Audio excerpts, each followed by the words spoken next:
Aminareo eny fahasoavana sy ny fiadanana avy amin'Andriamanitra raintsika sy Jesosy Kristy mpamonjy antsika ary ny fampiraisana avy amin'ny fanahy masina. Amen. Ry havana malala rehetra amin'ny Tompo amin'ny fifaliana no iarahantsika misaotra an'Andriamanitra no ity andro anio ity izay hamaranantsika ny taona 2020 sy 2020. Andeha dera sy ankalaza an'Andriamanitra isika ry havana. Kaoka ivelatra eo anoloantsika ny Salamo 770 andininy 120 hatramin'ny 20. Salamo 770 andininy 120 hatramin'ny andininy 20. Isika rehetra iaraka mamaky izany amin'ny anaran'ny Tompo manao hoe: ampatsiaro ny asan'i Jehova aho, fa tahatsiaro ny fahagagana nataonao fony taloha. Eny saina ny asanao rehetra aho, ary hevitra ny nataonao Andriamanitra amin'ny fitoerana masina ny lalanao. Iza no Andriaman-dehibe tahaka an'Andriamanitra? Ianao no Andriamanitra izay manao fahagagana. Efa nampahalala ny herinao teny amin'ny firenena ianao. Navotany sandronao ny olonao, dia ny tarana Jakoba sy Josefa. Ny ranobe nahitanao Andriamanitra, ny ranobe nahitanao ka torakovitra. Eny nanozany lanina, nandatsaka ranorana ny rahona, ny kotrokotroka ny lanitra, ny faneraretsaka koa ny zana-tsipikanao. Ny fikotrokotroky ny kotrokorana teteo amin'ny tadio. Nazava izao rehetra izao ny elatra, ny ofotrofotra sy ny ororo ny tany, tany amin'ny ranomasina sy ny lalanao, ary naleanao dia tany amin'ny rano mandrika, ka tsy fantatra ny dia tongotrao. Ny tanan'ny Mosesy sy Arona ny mitondranao ny olonao toy ny ondry. Amen. Ho ataontsika ny hira fahatelo ao amin'ny firana FFPM.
Ivavaka isika ho fisaorana sy ho fiderana an'Andriamanitra. Ry Andriamanitra ray sy zanaka ary fanahy masina, Andriamanitra tompon'ny tompo sy mpanjaka ny mpanjaka, Andriamanitra velona tompon'ny fahefana rehetra ny an-danitra sy ety ambonin'ny tany, Andriamanitra avo indrindra, Andriamanitra tompon'ny hery rehetra, Andriamanitra tomponay, tompon'ny ainay, tompon'ny fiainanay, tompon'ny izao rehetra izao. Midera sy mankalaza anao zahay, manandratra avy ny anaranao zahay ka indreto tonga eto anatrehanao Andriamanitra, miakohoka eto anatrehanao noho ny voninahitrao, izay lehibe tsy takatry ny sainay. Mideranao zahay ry Andriamanitra pahary anay, manandratra avy ny fiderananao zahay ry tompo mpamonjy anay, ary indrindra misaotra anao satria Andriamanitra tena miahy ny fiainanay ianao ary dia tsapanay sy hitanay miariary ankehitriny fa ianao mihitsy no nandray tanana ny fiainanay ka raha namakivaky ny taona iny zahay nandeha ny fanesy teo ny ora nandeha ny andro kanefa Tompo indreto izay fa mbola velona trapamonjena afaka miantso ny anaranao ka na dia maro sy tsy tamboisaina aza ny zavatra ny famaofao teo amin'ny fiainanay Andriamanitra tamin'ny taona 2024 izay nodiavina iny dia nataonao nivoaka tamin'ny fifaliana mahatretrika izahay ka tratra izao farany taona izao indray ko mankasitraka anao izay Andriamanitra misaotra anao zahay fa na dia tsy mendrika azy izahay na dia ratsy azy izahay na dia marobe aza ny fahotana nataony teo anatrehanao dia tsy mba nojerenao tao anatin'izany zahay fa ny indra fonao sy ny fitiavanao izany no matoy izao anay ary dia tsapanay sy miariary eto anatrehanay fa ny famindraponao tokoa Andriamanitra no tsy nalany ritra anay koa izany ny saoranay ianao ankalazanay ny anaranao fa tena tianay ianao dia izany tompony vavaka fisaorana fiderana asandratray eo anatrehanao ary nona efa mba ho toy ny anitra manimpofina akasitrahanao izany vavaka asandratray izany fiderana ataonay eto anatrehanao izany fa amin'ny anaran'i Jesosy Kristy Tompo sy mpamonjy ny vavahana toy izany amen. Afaka mipetraka ny fiangonana ho ataontsika ny hira 777 ny 5 sy ny 9 mialohan'ny hamakina ny soratra masina 777 ny 5 sy ny 9.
Maky ny soratra masina tsika ry havana sokafa ny baibolinareo ao amin'ny boky ny Mpitoroteny.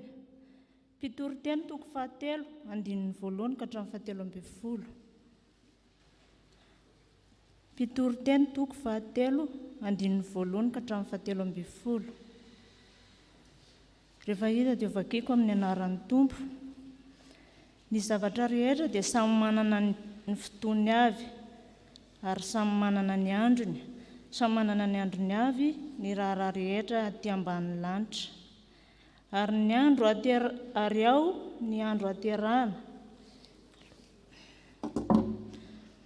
ao ny andro aterahana ary ao ny andro hafatezana ao ny andro ambolena ary ao ny andro anongotana ny nambolena ao ny andro amonona ary ao ny andro anasitranana ao ny andro andravana ary ao ny andro ananganana ao ny andro itomanina ary ao ny andro imehezana ao ny andro isaonana ary ao ny andro andihizana ao ny andro anariam-bato ary ao ny andro anongotam-bato ao ny andro anohonana ary ao ny andro ifadinany tsy hanohona ao ny andro hitadiavana ary ao ny andro hatezerana ao ny andro hitehirizana ary ao ny andro hanariana, ao ny andro andriarana ary ao ny andro anjairana, ao ny andro anginana ary ao ny andro hitenenana, ao ny andro hitiavana ary ao ny andro ankalana, ao ny andro hiadiana ary ao ny andro hiavanana.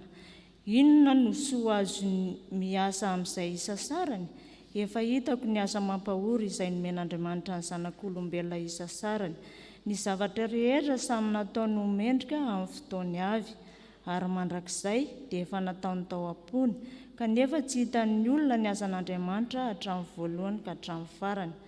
Fantatro fa tsy misy tsara amin'ny olombelona afa-tsy ny mifaly sy manao ny tsara raha mbola velona koa izy.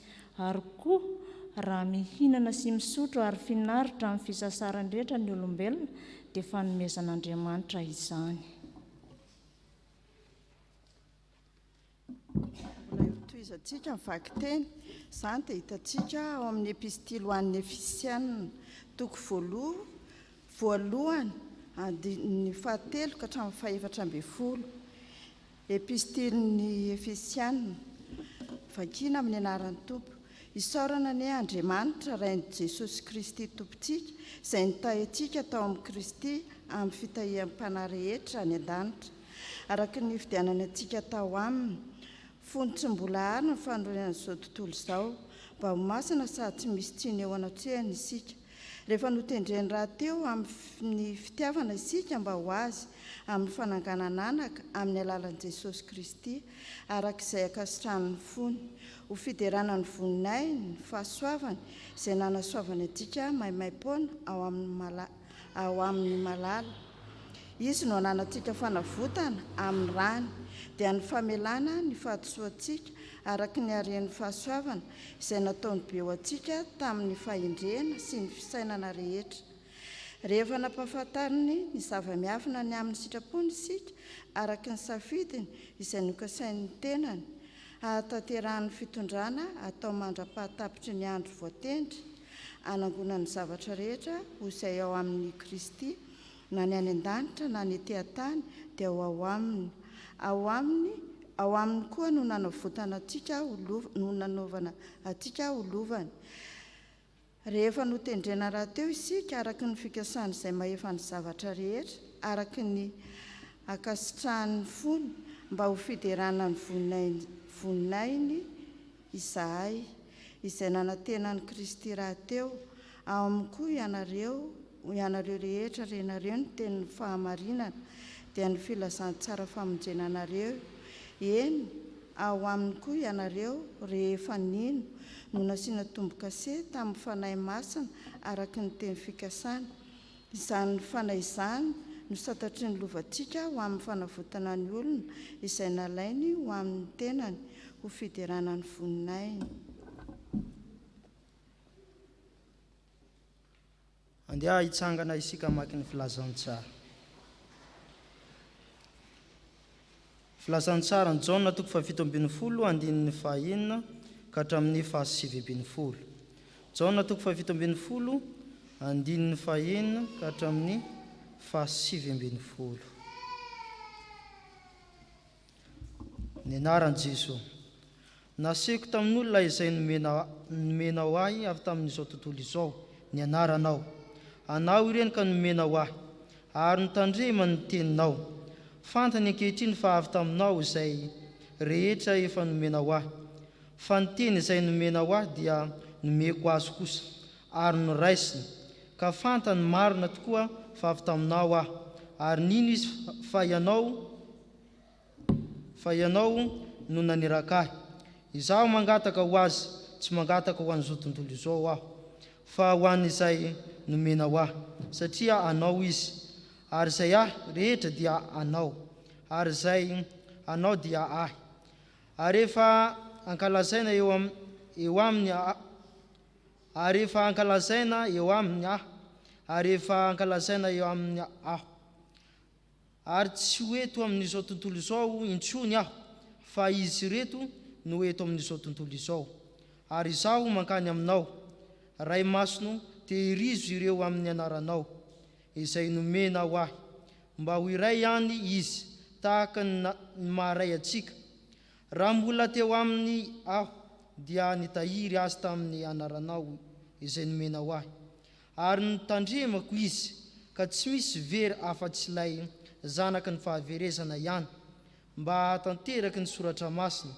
Fa ankehitriny mankany aminao aho, ary zany teny izany no lazaiko eto amin'izao tontolo izao, mba hanana ny fifaliako tanteraka ao aminy. Efa nomeko azy ny teninao, ary halan'izao tontolo izao izy, satria tsy naman'izao tontolo izao tahaka ahy, tsy naman'izao tontolo izao izaho tsy mangataka aminao mba hampiala azy amin'izao tontolo izao, fa mba hiaro azy amin'ny ratsy. Tsy naman'izao tontolo izao izy tahaka ahy, tsy naman'izao tontolo izao.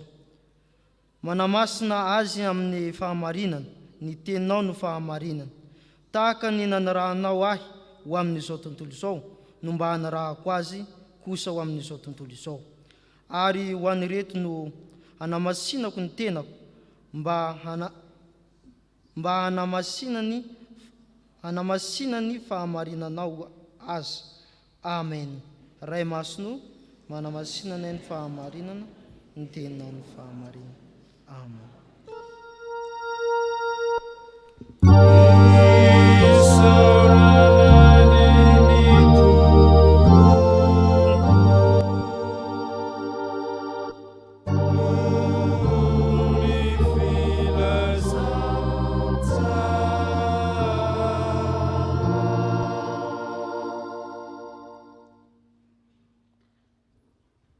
Ifavaka isika ravana.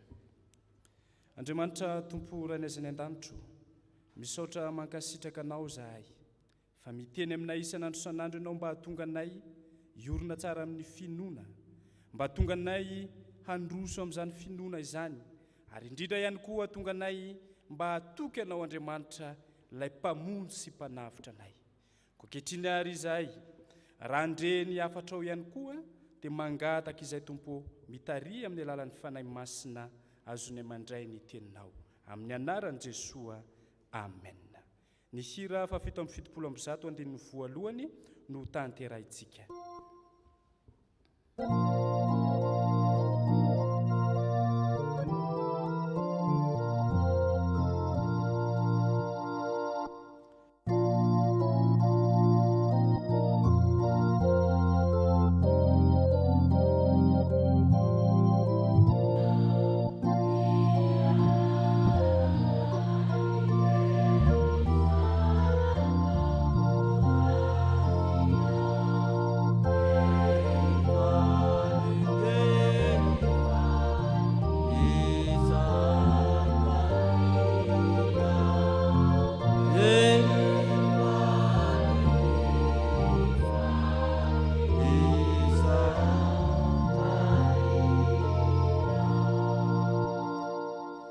Petraka ianareo.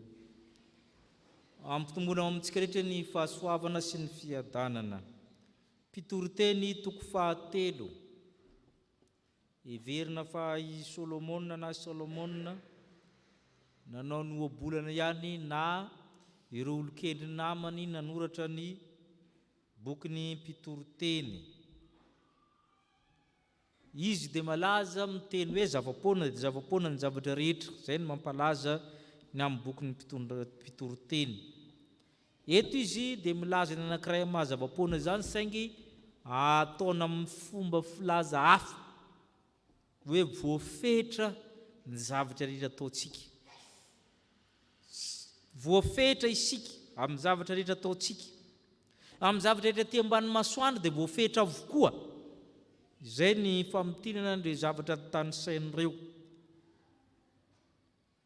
Ao anatin'ny fotoana, efa matetika resantsika fa zany fotoana zany na ny temps na ny chronologie dia zavatra anisany noforon'Andriamanitra aty ambany masoandro.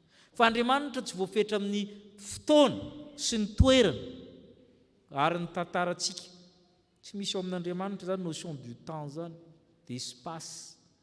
Fa aty amintsika zany miatra, ary zay mahatonga azy miteny ny zavatra rehetra dia samy manana ny fotoany avy ety amintsika. amban'ny lanitra ozy izy ny zavatra rehetra. Ao ny andro aterahana dia ahoana ozy izy? Ao ny andro hafatesana.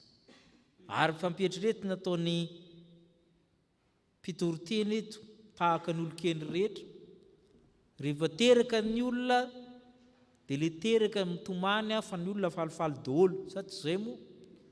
Fa rehefa maty indray le olona dia maninona le teraka teo? Dia ny olona mitomany fa izy tsy manao tsony. Manampetra ny zavatra rehetra ny dikan'izay.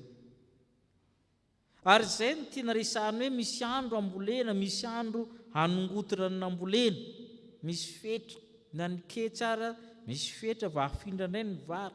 Ao ny andro andravana, ao ny andro ananganana, misy andro itomaniana, misy andro imehezana.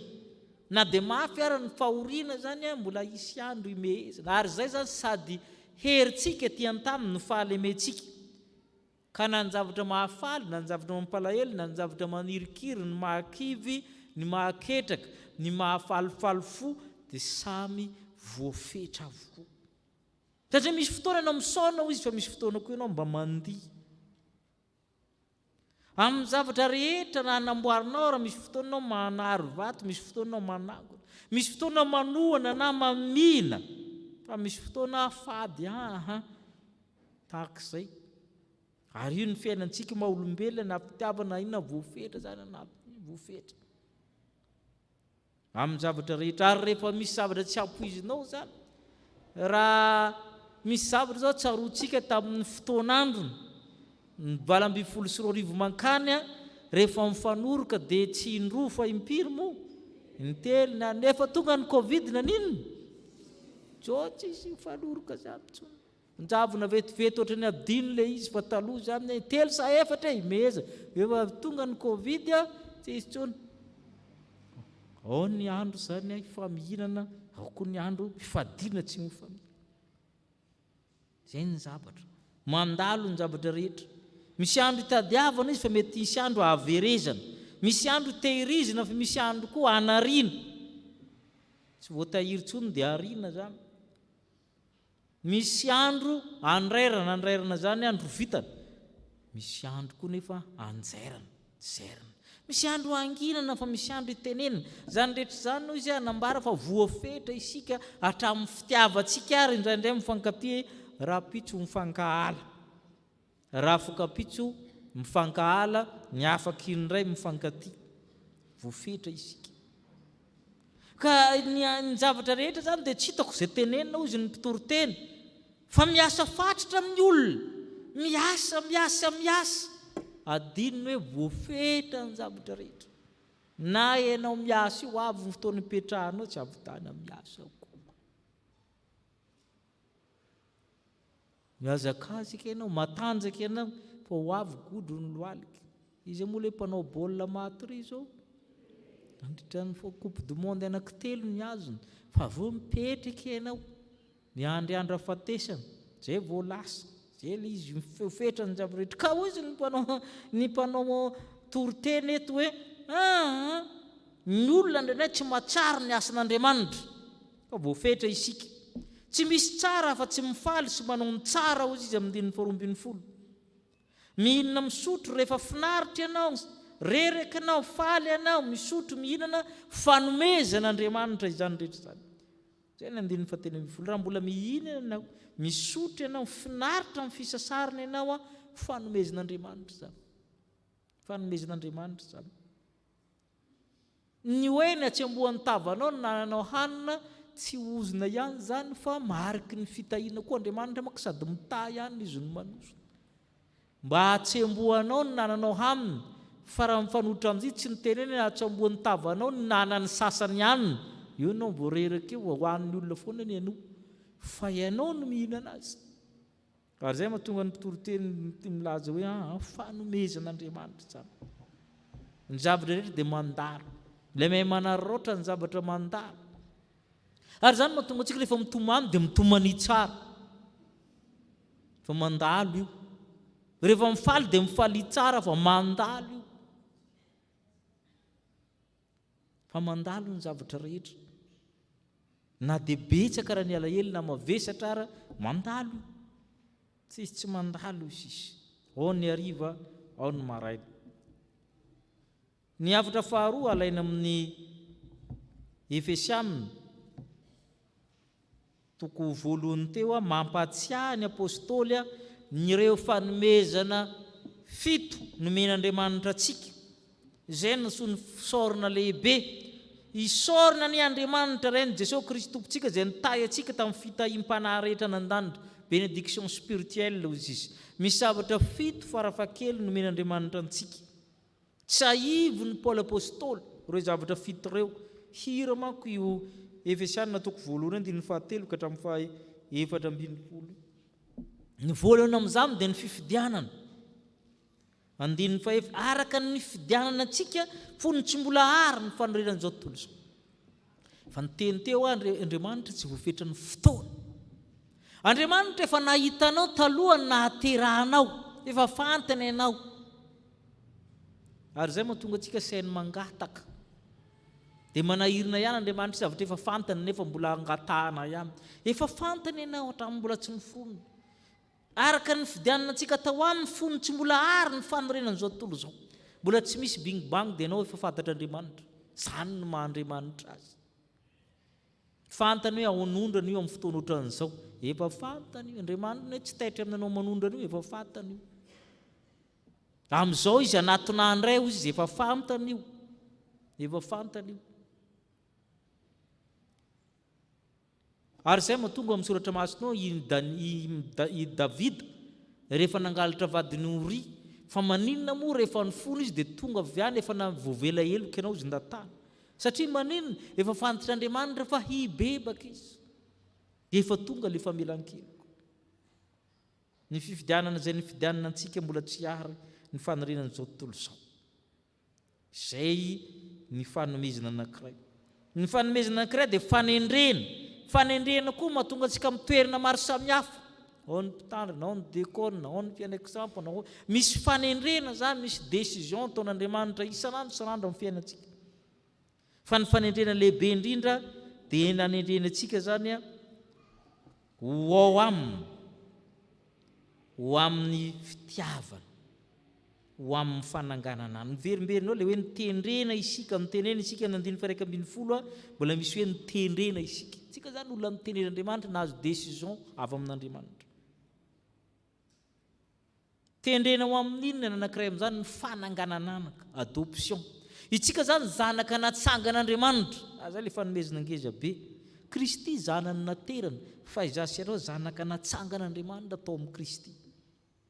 Zay mahatonga azy miteny ny 5 rehefa nitendreny raha teo isika amin'ny fitiavany mba ho azy amin'ny fananganana anaka amin'ny alalan'i Jesosy Kristy, mba ho fiderana ny voninahitry ny anarany nasoavana antsika maimem-pona ao amin'ny malala. Nahazo taratasy mahazanak'Andriamanitra isika, fananganana anana, adoption zany. Ary izay no fanomezana manaraka faha-efatra amin'ny 7. Io adoption io zany ny fananganana anaka io nazahoantsika fanavotana. Ino ny fanavotana io? Famelan-keloko. Zava-dehibe dia zava-dehibe ny famelan-keloko. Ary matetika adinontsika io ny zava-dehibe indrindra dia ny famelan-keloko io ny angan'ny rehetra. Raha ny ray aman-dreny misy olona be finoana nandavaka tafitrano, nandatsahan'olona marary teo amin'ny Jesosy Kristy. Inona nomeny Kristy azy voalohany? Izao no misoratra ao. Raha nahita ny finoan'ireo izy dia hoy izy taminy, anaka, voavila ny heloko. Ary matetika zany io famelan-keloko io ny zavatra tsy ny avintsika matetika. Raha tsy voavela heloko ianao fahasoavana rehetra tsisy azonao, tsisy dikany. Ny famelan-keloko mampiditra n'Andanitra fa tsy ny fahasitranana na fahazahoana fahasoavana maro samihafa. Ary matetika adino zany. Raha mitanina amin'ny olona mody tsy miteny izy, fa raha marary manentenana amin'ny hôpitaly izy teneninao voavela ny heloko, tsy taitra akory izy. Ka raha miteny sitrany ianao, faly be izy. Ary zay mahatonga antsika hoe inona ny mahavesa-danja aminao, famelan-keloka sa fahasitrana.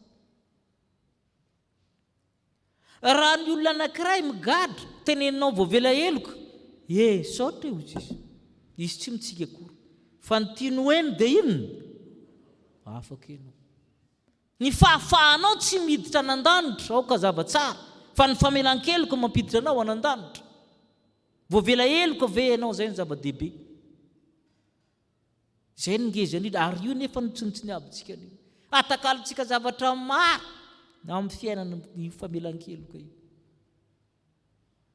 nefa ino ny fanalahidiny zavatra rehetra zay ananantsika fanomvotana dia famelana ny fa tsisy zavatra idirinao an-danitra raha tsy vela eloka ianao miraraka daholo ny fanomezam-pahasoavana rehetra atainginao amboniny io fa io nefa ny matetika maivanitsika indrindra mody tsy miteny isika fa ny zavatra ataontsika dia manambara izany ary na anatin'ny liturjia io ary ny zokonay zay manko izy tsy mbo tara raha mivavaka na efa alohan'ny tsodrano ary izy mbola tsy tara foana izy satria ny zava-dehibe any amin'ny liturjia dia inona ny anazy tsodrano ihany izy tsy sirarahainy oloha satria tsodrano ihany nefa adiny le famelan-keloka raha tsy azonao tsy mipetika koa le tsodrano famelan-keloka ny antony dinan'i Jesosy nandatsahany rano fa tsy andehananao tsodrano mihitsy nandatsahany rano teo ambony azy fijiliana fa amela eloka zavatra ngezabe ny famelan-keloka fanavotanao izy ny manarak'izay fahalalana andinin'ny fahasivy rehefa nampahafantariny zava-miafina ny amin'ny sitrapony isika arak'izay ny savodininy zay ny kaseny tena efa zava-miafina zao ambaroko anareo zany hoe famelan-keloka nambony indrindra ny fanomezam-pahasoavana famelan-keloka itsika zany manjary mahalala ny sekren'Andriamanitra mahalala ny fampianaran'Andriamanitra tsy mandeha ho azy fa fanomezana raha tsy zamy ny olona rehetra io tonga tampiangonana daholo fa maninona tsy tonga izy tsy nahalala ny zava-miafina ary io aza miteny tsika hoe zava-miafina zay kanareo fa ianao mahalala dia ohatrany hoe maivana le izy fa tanatsimo nisy miaramila zany nalefa tamin'ny keresy adiady tanatsimo reny dia mba nisy miaramila kristiana nitoro filazany tsara dia mba nanontany izy ary lehibe ny miaramila mihitsy nyresaka ty taminay mba nanontany le olona izy alohany mba hizarazarana n'le tenin'Andriamanitra fantatrareo ve Kristy izy da anontany président fokotany avao izy dia any président fokotany malala zany vahiny angamany zany Kristy zany manomboka amin'ny zavatra kely ohatra zany miafina amin'olona fa raha miafina aminay ny filazany tsara dia miafina amin'ny zay ho very zany ozy izy sao dia verinao fa ny olona rehetra mahalala natao hoe filazany tsara miafina amin'izay ho very zany filazany tsara zany tsy ny olona rehetra ny mahazo za midika ny filazany tsara zany tsy olona rehetra mahalala midikany zany famelan-keloka zany zay natao hoe zava-miafina Andriamanitra dia zava-miafina mandrakariva ary zay mahatonga ny olona hoe tsy hay mifantatry ny olona ny antony tokony hivavahana satria izy tsy sahirana ina moa ny antony andehanana mibahaka ozy ny Europeana rehefa mandroso reo ina moa ny andanako any ozy zany hoe tsy zavatra angatan'Andriamanitra ozy izy ary marina zany manam-bola izy manana trano izy milamina ny tokantramony tsy zavatra angatahana fa ianao ve mahalala inona ny angatahanao nefa sa ny fahantrana ny manosika anao amin'ny fiangonana efa zava-dehibe zany sainga ny fiainana mandrakizay zay ny tsy fantatra zareo miafina amin'izareo koa le izy tsy fantatra zareo ny antony andehanana amin'ny fiangonana tsy hoe ila vola ihany na sahira na marary fa manampetra ny ety an-tany araka ny resahana te dia mankaizanao rehefa avito zany hoe misy karazany favahana tsy mitovy zany ety ambonin'ny tany ny antsika amin'ny tany mahantra mbola tositosika hoe sahira na misy trosa sy ny sisa dia mazoto mivavaka manana problème fa miterena mandrosika tsy ohatran'izany fivavaka tena conviction za teo anan-danitra satria ny ety an-tany efa azony daholo tsisy ilany an'izay mivavaka raha fiaina azay mba tonga amin'ny tenin'Andriamanitra miteny hoe raha ety an-tany ihany nantanan'ireo Kristy dia mahantra indrindra ianareo satria misy olona tsy misy zavatra angatahana amin'ny tompo zany tena misy zany na eto amintsika Madagasikara misy olona tsy misy zavatra angatahana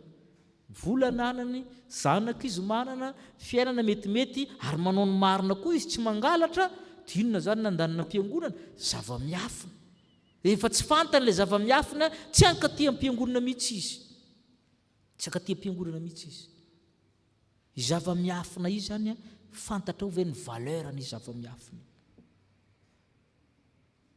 misy olona zany mahalala ny valeur ny zava-miafina io dia zay mahafantarana azy sy anankiray andeha anatra anan-dafy le zanak'le pastera tsy ampy le vola ary izy be finoana fa ny rahany ihany le zaza akan'le rendez-vous tany amin'ny ambassade ny amerikana be finoana koa le pastera ny vola tsy apela-tanany 18 millions le tadava dia sady nalefa ihany le zaza izy zany andeha ampivavaka ohatran'izao dia variana be dia izy nimpiangona anao pastera manana problème tena manana le zanako izy andeha-ndafy tsy misy vola ohatran'izao dia lasa izy tsofoko am-piangonana rehefa nirava dia nanaton'azy le dekona hoe misy olona nitsoko osy izy dia miresa aminy ianao fa ahoana koa izy le pastera miresa aminy fotsiny ianao dia nantsona le olona dia za pastera rarina manana olana ohatran'izao momba ny zanako ohatrina 18 millions dia amin'ny firiny fotoana ary efa any amin'ny ambassade ane le ankizy fa le vola tsy teneny le ankizy aka le volana amin'ny toerana ohatran'izao le mivola sinisisy atika tsy mahazo an'le vola fa betsaka fa soa ihany fa namindrany ambassade fo izy raha pitsanao miverina mandraka androany tsy fantatra pastera io olona io fa le olona mahalala hoe sarobidy lavitra ny famonjeniny raisiny ka tsisy dikana amiko ny manampy ny hafa zay ny dikan'izay tsy mila anaovanao fisaorana akory aho izy izy fa sarobidy amiko ny mahazanak'Andriamanitra tsy fantatra le pastera mandraka androany zay ny resahany le pastera n'izany pastera namanay fa na zay ara-gaga hoe misy olona tahaka an'izany ny fahatakarina atao hoe zava-miafin'Andriamanitra tsy mila dera tsy mila inona izy fa dia nomeny le vola ny zavatra nomen'Andriamanitra antsika koa lova andininy faha 1:10 ao aminy koa nanaovana antsika ho lovana rehefa nitendrena raha tentsika araka ny fikasan'izay mahefa ny zavatra rehetra itsika zany a manana lova atao hoe fiainana mandrakizay fa itsika koa dia lovan'Andriamanitra ary zay mahatonga antsika tsy fony lovan'Andriamanitra isika lovan'ny Kristy isika dia tsy fony isika satria lova fantatsika ny zavatra lova zany a manahirina na hivarotra an'izany nakaly tsy amenainy anay fa lovanay lova anan-danitra isika koa lovan'ny Kristy ny zavatra fahafito sady ngeza indrindra amin'ireo dia ny fanahy masina andininy faha 7:10 ao aminy koa ianao rehefa renare ny teny fahamarinana rehefa renare ny filazantsara nasiana tombo-kasety amin'ny fanahy masina io le mitarika anao amin'ireo zavatra rehetra reo santatra ny lovantsika fanavotana ny olona fiderana ny voninahitra santatra fanahy masina zany santatra ny zavatra io no mahatonga anao garanti fa efa manana fiainana mandrakizay ianao garanti fa voavelaheloka ianao garanti fa efa voavonjy ianao dia ny fanananao ny fanahy masina ary dia nio mandrakariva hoe sao dia tsy hanananao le fanahy masina manampetra ny zavatra rehetra na amin'ny fifaliana na ny fahorinana inona hoizitsika kanefa ao anatin'izany fiainana manampetra zany sady fohy no lava mety ho fo mety ho lava amin'ny fijerinao azy a dia nomenanireo fanomezam-pasoavana 7 reo isika fanomezana 7 reo farafaha-kely men'Andriamanitra ireo a mila vavaka zay ny andanantsika amin'ny jaona toko faha 7:10 efa ny vavahan'i Jesosy Kristy ireo zavatra ireo tavela aminao vavaka Kristy ho an'ny mpino rehetra ny jaona toko faha 7:10 zavatra telo nangatahany ho anao voalohany fitehirizana faharoa fiarovana fahatelo fanamasinana ireo nangatahany jaona toko faha 7:10 ireto olona reto no meko ny teninao ary tenin'Andriamanitra io zany mahatonga an'io tenin'Andriamanitra io zany zavatra sarobidy menanao ary io no mahatonga korontana eto amin'izao tontolo izao tsy mahazaka ny tenin'Andriamanitra io izay mahatonga miverimberina amin'io hoe fanomeko azy ny teninao, nomeko azy ny tenao, miverina matetika be ao za. Ny fahazoanao amin'ny tenin'Andriamanitra no mahatonga ny fiainanao milamina sady mikorontana io, satria tsy zakany devoly fa nomenanao amin'ny tenin'Andriamanitra. Fantany fa izaho avy aminao. Mino izy fa ianao naniraka, za tsy mangataka ho an'izao tontolo izao. Andininy fahasivy. Za mangataka ho azy ho anao izay nandray ny tenin'Andriamanitra ihany nangatahany Kristy, manavaka izy eto. Tsy mangataka ho an'izao tontolo izao. Ao amin'ny Kristy zany misy deux mondes. Anankiray, le monde qui est et est par le Christ. Sady mankahala ny Kristy no halany Kristy le izao tontolo izao anankiray. Fa misy izao tontolo izao ilay tiany Kristy sady tia azy, le nilazany hoe fa toy izao mitiavan'Andriamanitra, ka ilay izao tontolo izao tian'Andriamanitra io le teneniny hoe za mangataka ho azy, fa tsy mangataka amin'ny reto. Aza mba tratran'izany ihany ianao raha vao mijanona tsy mangataka ho anao Kristy dia eo anao ny raisina. Fa misy fotoana, zay le misy fotoana, za tsy mangataka ho an'io intsony izy. Aza mba tratran'izany. Rehefa mijanona tsy mifona eo ankavanany iray ho anao Andriamanitra, zay ianao ny vita. Na mandeha mpiangonana impira ary ianao. Rehefa miteny Jesosy, za tsy mangataka ho anazy intsony, fa ho an'ny reto ihany. Tanremo aza mba tratran'izany anatin'ny fianakaviana. Ny mpiray-tampo misy anankiray fa tsy angatahany Kristy intsony. Mazava be teny io andininy fahasivy. Za mangataka ho azy. Tsy mangataka ho an'izao tontolo izao aho, fa ho an'izay nomenao ahy ihany, satria anao izy. Mafy be io teny io. Ina nangatahana amin'ny andininy faha 110. Satria za tsy eto amin'izao tontolo izao fa ireto no eto. Ray masina tehirizy reo amin'ny anaranao, garder en son nom. Tehirizy reo amin'ny anaranao. Anaran'Andriamanitra io dia anarana mitahiry, conserver, protéger. Tahaka ny mahay raintsika. Efa nitehiriziko reo tetỳ an-tany ho Jesosy, tsisy very afa tsy le ray ry mantsy an'i Jodasy zany. Tsisy very. Ary zay le fiarovana angataha amin'ny tompo zay, fitehirizana.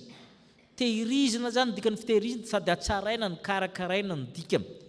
Tehirizana. Satria ny zavatra tehirizana dia midika fikarakarana. Omena fifaliana izy. Efa nomeko azy ny teninao ka halan'izao tontolo izao, rehefa manana amin'ny tenin'Andriamanitra ianao halan'izao tontolo izao. Halany fotsiny izao dia tsy hainao zay mahatonga anao halany fotsiny tiany mampijaly anao. Andininy faha 5:10. Za tsy mangataka aminao mba hampiala azy amin'izao tontolo izao, fa mba hiaro azy amin'inona? Tsy asorona ety ianao. Zay no tsy nanasorona ianao tamin'ny fijaliana nahazo anao io. Tsy asoronao ianao fa arovana. Tsy mitovy zany. Itsika rehefa mahazo zay manjo antsika zay dia sarintsika hiala teo. Tsy miala eo ianao fa arovana. Tsy mitovy zay. Hafa kely io teny io. Za tsy mangataka aminao mba hampialana amin'izao tontolo fa hiarovana azy amin'ny ratsy. Tsy nasorona amin'ny tokantrano misy ianao io ianao fa harovana amin'ny ratsy. Tsy asorona amin'ny firenena mpangalatra sy mahantra ianao fa najanony ao foana fa hiarovana amin'ny ratsy. Ary zay le fiarovana zay. Ary Andriamanitra mihitsy ny mangataka an'io, amin'ny Kristy Jesosy ny mangataka an'io. Mangataka amin'io anao. Ny fahatelo dia fahamasinana. Satria ianao rehefa narovana, tsy naman'izao tontolo izao ianao fa mipetraka amin'izao tontolo izao. Tsy naman'izao tontolo izao. Rehefa tsy namana ianao dia adivana. Efa nahita dokotra sy gisa amin'ny ray toerana. Maninona foana ireo? Ampiray toerana nge ny dokotra sy ny gisa dia hitanao ny ataony. Tsy namany ireo izy. Miady foana izy. Tsy naman'izao tontolo izao ireo izy. Ary zay mahatonga ianao hiadivany foana, tsy namana ianao. Ianao ny eritreritra hoe namana ianao, tsy namana. Mbola tsy miady aminao izy dia hitanao fa namanao. Rehefa ndray andro izy miady aminao dia hitanao tsara fa tsy namanao io. Zay izao tontolo izao misy antsika ity, mamitaka. Variana miaraka ianareo sy ny sisy, pena amin'izay ianao, vatoriana voataitra ianao ndry fa ahoana ity. Jesosy fa niteny hoe tsy naman'izao tontolo izao io, satria efa nomena amin'ny tenin'Andriamanitra. Ary zay mahatonga ny Kristy amin'ny andininy fahafito hoe manamasina azy amin'ny fahamarinana fa niteninao ny fahamarinana. Namasinana dika hoe manamasina dia manokana, voatokana zany ianao sacré, voatokana, sanctifié ny teny izy. Voatokana zany ianao voavaka, voasaraka amin'izao tontolo izany. Zay mahatonga azy hoe tsy naman'izao tontolo zao izy tahaka nanirahanao ato amin'izao tontolo izao izy nanirahako azy amin'izao tontolo izao ary reto hanamasinako ny tenako hanamasina ny fahamarinanao azy voafetra ny zavatra rehetra amin'izao tontolo izao na ny fifaliana na ny fahoriana ny zavatra rehetra ary zany no mahatonga antsika omeny Andriamanitra fitahiam-panahy rehetra mba hiainantsika eto fitahiam-panahy 7 izy teo ary mivavaka ho antsika Kristy mba ho voatahiry isika voahary ary ho voamasina ao aminy amakivakiitsika indray ny taona manaraka rehetra amen.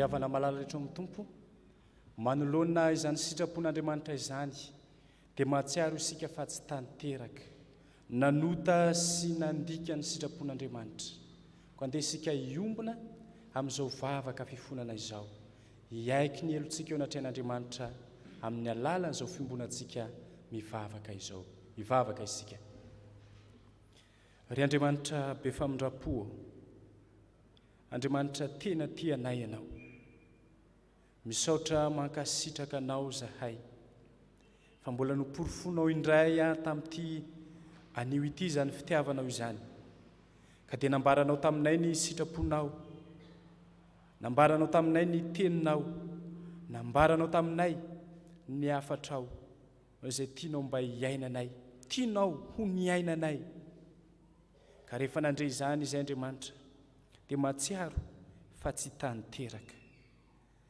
ka mifony atao anatrehanao mangataka famelan-keloka fa tamin'ny lasa rehetra tamin'ny andronay lasa tamin'ny taona 2024 iny dia izahay ilay nieritreritra ny tenanay ho mahery izahay ilay nieritreritra ny tenanay fa tsy voafetra kanefa dia mazava ny teninao fa voafetra avokoa ny zavatra rehetra izay ataonay ary ao anatin'izany fieritreretanay ho mahery izany ao anatin'izany fieveranay tena ho matanjaka izany dia tsy mba mahatsiaro anao Andriamanitra izahay fa ny fahaizanay ny traikefanay izay mety ho everinay ho fahazaranay no nentinay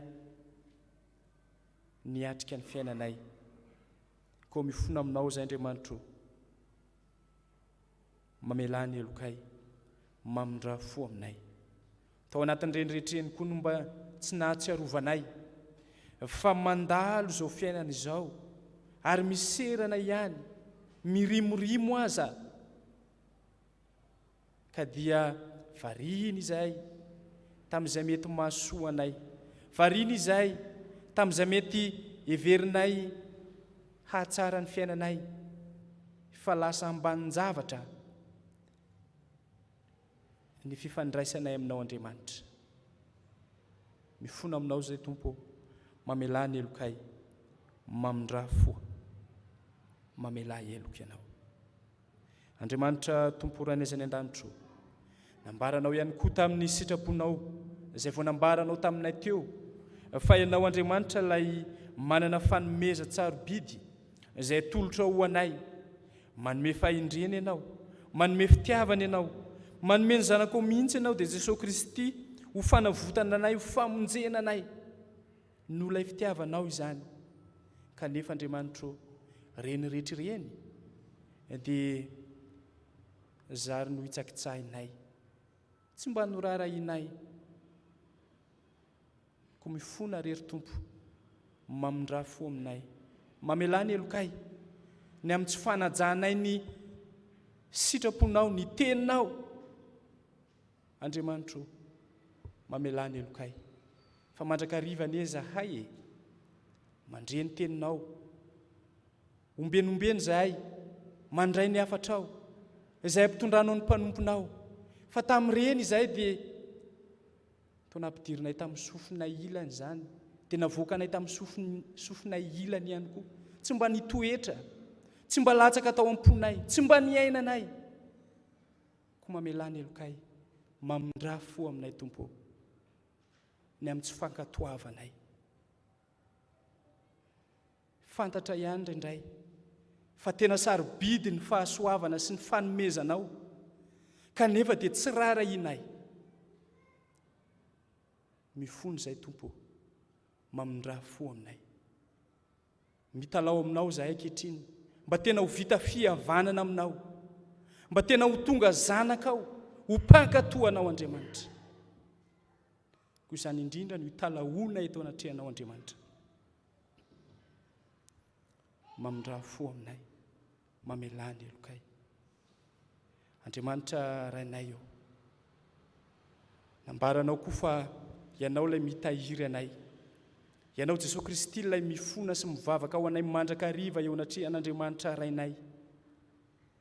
Ianao Jesosy Kristy ilay mikarakara sy manantsara, ianao Jesosy Kristy ilay miaro anay. Marina izany, tena marina izany, fa zahay ny tsy manaiky ho karakarainao, izay ny tsy manaiky ho tahirizinao. Ko mifona Tompo, mamelany elokay, mamindra fo aminay. Andriamanitra rainay izay ny an-danitro, tsy izany ihany fa teo amin'ny nataonay, teo amin'ny fisainanay, teo amin'ny nojereny masonay, tamin'ny zavatra izay no tanterainay, dia tena maro ny tsy araka ny sitraponao. Ko mifona aminao izay ankehitriny Andriamanitra, mamelany elokay, mamindra fo aminay. Hifarana ny taona dia mandini-teny zahay, ka rehefa mandini-teny zahay dia mahatsapa fa marobe ny zavatra tsy nataonay teo anatrehanao, fa marobe koa ny zavatra nataonay teo anatrehanao kanefa tsy araka ny sitraponao. Dia hifonanay teo anatrehanao avokoa reny Andriamanitra, dia ho sasao madio zahay mba ho afa-keliko eo anatrehanao. Dia indreto ary zahay mitalao aminao Andriamanitra, miondrika eto anatrehanao, tsy noho izay mety ho heverinay ho fahamarinanay, fa noho ny fahotanay, noho ny fonay torotoro, noho ny fahamarinany teninao. Dia mifona aminao zahay, ko mba ieno Tompo ny vavakay mangina, mifony eto anatrehanao.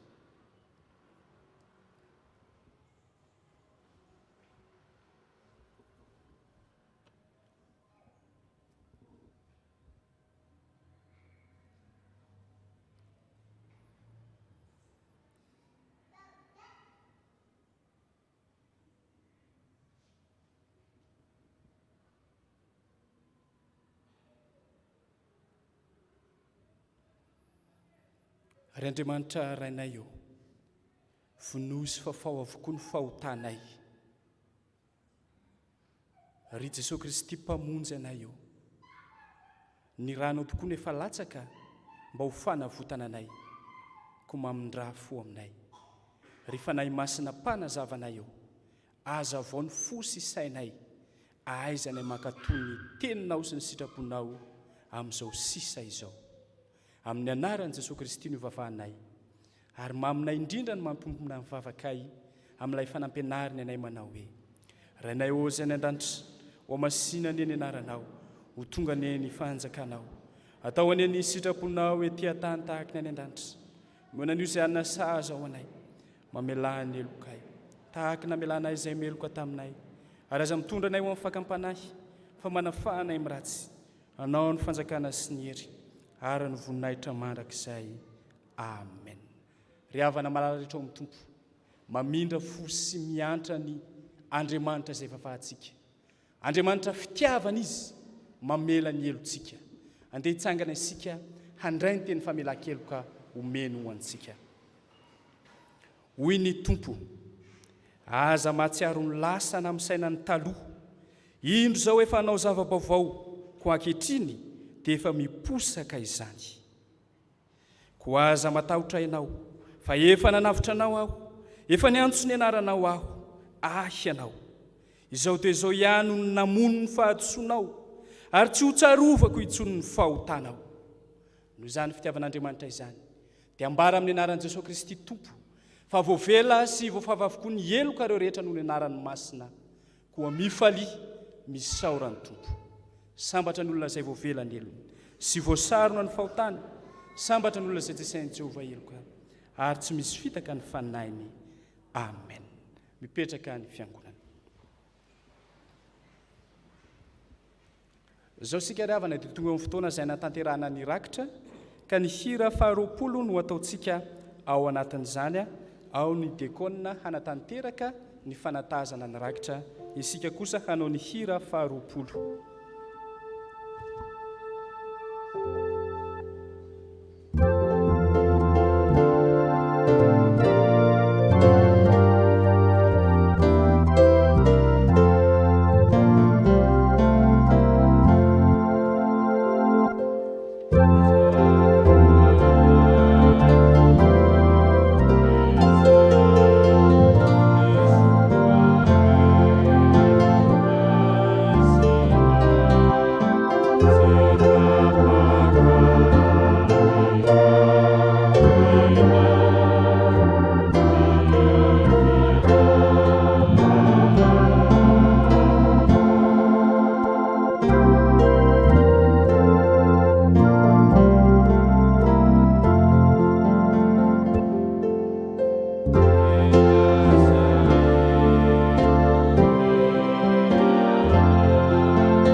Fanampy ny 22 voalohany no raintsika dia atolotra ny tsodrano.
Tanteran'Andriamanitra aminao zao tsodrano zao. Ary Andriamanitra ny fiadanana masinareo samy ho tanteraka ao arovana avokoa ny fanahinareo ny ainareo tanteraka tsy hanan-tsiny amin'ny fiavian'i Kristy tompontsika. Raha mita ny rano ianao dia ombanao izy. Raha mita ny ony ianao dia tsy hanafitra anao izy. Raha mandeha mamaky ny hafa anao dia tsy ho may. Ary tsy rehetra aminao ny lehilahy. Hiazakazika anao tsy ho reraka andeha anao tsy ho sasatra. Elatra ny akaranao tahaka ny voromahery. Ka ny fahasoavan'i Jesoa Kristy, ny fitiavan'Andriamanitra ray, fampiraisana amin'ny fanamasina hitantana anao, naiza alehanao. Amen. Petraka hivavaka mangina isika. Ho an'Andriamanitra ireneny voninahitra, amin'ny anaran'ny Ray sy ny Zanaka ary ny fanamasina. Dia samy miarahaba ny olona akaikinao eo nahatratra ny farany. Da mirary sotsika rehetra.